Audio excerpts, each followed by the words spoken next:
మన చిన్నప్పుడు పల్లెటూరులో దొరికిన పాలు ఇప్పుడు సిటీలో దొరకటం లేదు. మా ఇంట్లో దీని గురించి మాట్లాడుకుంటున్నప్పుడు కంట్రీ డిలైట్ గురించి తెలిసి ఉన్నత ప్రమాణాలు ఉన్న ల్యాబ్స్ లో టెస్ట్ చేయించి రోజు రిపోర్ట్స్ ని యాప్ లో అప్డేట్ చేస్తారు. వాళ్ళ విధానాలు చూసి సంతృప్తి చెంది ఇలా రికమెండ్ చేస్తున్నాను. ఇప్పుడే కంట్రీ డిలైట్ యాప్ ని డౌన్లోడ్ చేసుకోండి. Download the country delight app now. Corona సమయంలో లాక్డౌన్ భూమిపైన అనేక ప్రభావాలను చూపింది.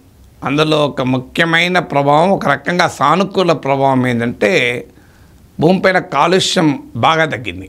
మీకు గుర్తుండే ఉంటుంది, ఆ టైంలో వార్తలు కూడా వచ్చాయి. సో హ్యూమన్ యాక్టివిటీ లాక్డౌన్ వల్ల మొత్తం వాహనాలు ఆగిపోయాయి, పరిశ్రమలు నిలిచిపోయాయి. దాంతో కాలుష్యకారకమైన యాక్టివిటీస్ అన్నీ ఆగిపోయాయి. దాంతో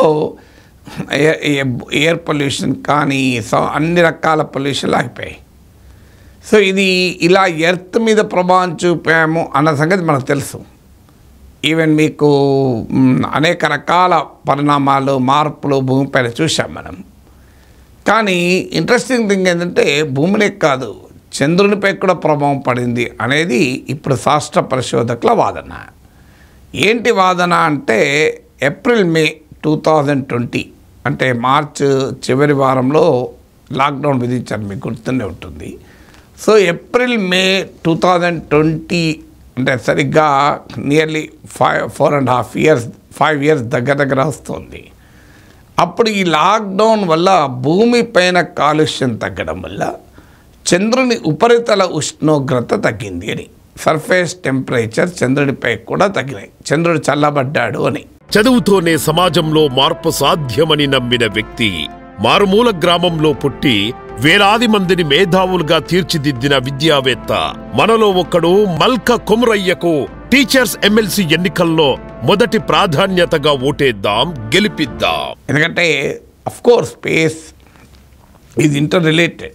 ఒక రోదశలో జరిగే ఒక పరిణామం ఖచ్చితంగా మరో దానిపైన ప్రభావాన్ని చూపుతుంది. అందులో ఎర్త్కు మూనుకే కాదు, అంతరిక్షంలో ఎక్కడ దేనికి ఏ పరిణామం జరిగినా అన్నిటిపైన పరిణామం ఉంటుంది, ప్రభావం ఉంటుంది.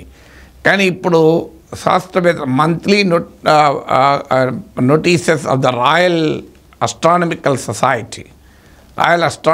సొసైటీ వాళ్ళు రెగ్యులర్గా రిలీజ్ చేసే డేటాలో నాసాకు చెందిన లూనార్ రేడియోమీటర్ ఎక్స్పెరిమెంట్ ద్వారా కలెక్ట్ చేసిన డేటా ఆధారంగా చంద్రుని ఉపరితల ఉష్ణోగ్రత, సర్ఫేస్ టెంపరేచర్స్ ఆఫ్ మూన్ ఈ పీరియడ్లో బాగా తగ్గాయి. ఏప్రిల్ 20 పీరియడ్లో ఇది భూమిపైన మానవ కార్యకలాపాలు, హ్యూమన్ యాక్టివిటీస్ నిలిచిపోవడమే కారణము. ఎందుకంటే భూమి పైన హ్యూమన్ యాక్టివిటీస్ నిలిచిపోవడంతో కాలుష్యం కంప్లీట్గా ఆగిపోయింది అని. సో ఈ పరిశోధన చాలా ఆసక్తికరంగా ఉంది. అయితే అదే సమయంలో ఈ పరిశోధనను ప్రశ్నిస్తూ కూడా బాగా రీసెర్చ్ వెల్లడైంది. ఇప్పుడు తాజాగా యూనివర్సిటీ ఆఫ్ మిస్సౌరీ SNT, అలాగే ట్రినిడాడ్ అండ్ టొబాగోలోని సెయింట్ ఆగస్టిన్లో ఉన్న యూనివర్సిటీ ఆఫ్ వెస్ట్ ఇండీస్ చెందిన రీసెర్చర్స్ వాదన ఏంటంటే వాళ్ళు ఆ పీరియడ్లో చంద్రుని ఉపరితల ఉష్ణోగ్రత తగ్గడాన్ని ఏమీ కాదంటలేరు. నిజమే, ఏప్రిల్ మే 2020 పీరియడ్లో మూన్ పైన టెంపరేచర్స్ కూల్ అయ్యాయి అనే దాన్ని ఈ పరిశోధకులు కూడా ధృవీకరిస్తున్నారు. ఎందుకంటే that is based on factual data, అది ప్రిడిక్షన్ కాదు. నాసాకు చెందిన లూనార్ రేడియోమీటర్ ఎక్స్పెరిమెంట్ ద్వారా కలెక్ట్ చేసిన ఫ్యాక్చువల్ డేటా కనుక దాన్ని ఎవరు కాదంటలేరు. కానీ ఇంటర్ప్రిటేషన్ దాంట్లోనే సమస్య. Facts are sacred, interpretation is free అంటారు కదా. దీనికి కారణం ఏంటి? కాజ్ అండ్ ఎఫెక్ట్ రిలేషన్షిప్ను క్వశ్చన్ చేయడంలోనే ప్రశ్న. దీనికి కారణము లాక్డౌనే అని ఖచ్చితంగా చెప్పలేము అంటూ ఇప్పుడు తాజా పరిశోధకుల వాదన. ఎందుకంటే వాళ్ళు ఆర్గ్యుమెంట్ ఏంటంటే ఈ ప్రాసెస్ మనం గతంలో 2018లో కూడా ఒకసారి మూన్ పైన ఉపరితల ఉష్ణోగ్రతలు, సర్ఫేస్ టెంపరేచర్ తగ్గడం నోటీస్ చేశాం.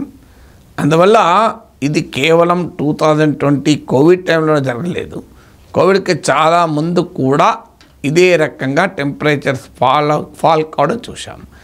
ఇక 2020 ఏప్రిల్ మేలో టెంపరేచర్స్ తగ్గటానికి ఆ ప్రక్రియ ఇవేం సడన్గా జరిగింది కాదు.